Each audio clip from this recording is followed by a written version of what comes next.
கிட்ட ஒரு கேள்வி கேக்குறேன், பதில் யார் வேணா சொல்லலாம். இப்ப நீங்க வண்டி வேகமா ஓட்டி போயிட்டு இருக்கீங்க. சரிங்க திடீர்னு ஸ்டேரிங் லாக் ஆயிடுச்சு, பிரேக் பிடிக்கல, ஹார்ன் அடிக்க மாட்டேங்குது. சரிங்க 100 மீட்டர் தூரத்துல ஒரு 5 பேர் வேலை பார்த்துட்டு இருக்காங்க. ஐயோ வேற வழியே இல்ல.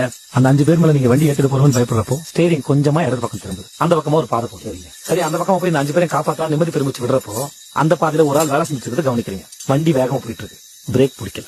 ஒரு பக்கம் 5 பேர் வேலை செஞ்சுட்டு இருக்காங்க, இன்னொரு பக்கம் ஒரு ஆள் வேலை செஞ்சுட்டு இருக்காரு. வண்டியை நிறுத்த முடியல. நீங்க என்ன பண்ணுவீங்க? யோ, என்னையா கேள்வி இது?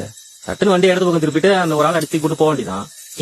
ஏன்னா 5 உயிரா ஒரு உயிரானா 5 உயிரை காப்பாத்துறது தான் முக்கியம். ஆமாங்கய்யா, அந்த நிலைமையில வேற என்ன செய்ய முடியும்? 5 உயிர் காப்பாத்தணும்னா ஒரு உயிர் போற தப்பு இல்ல.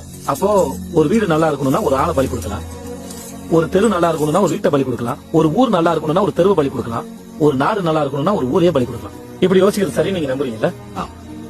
அந்த ஒரு ஆள் உங்க அம்மாவா இருந்தா, நீங்க பெத்த புள்ள அந்த வீட்டுல வாழ்ந்தா, உங்க 6 உயிர் காதலி அந்த தெருவுல இருந்தா, ஒரு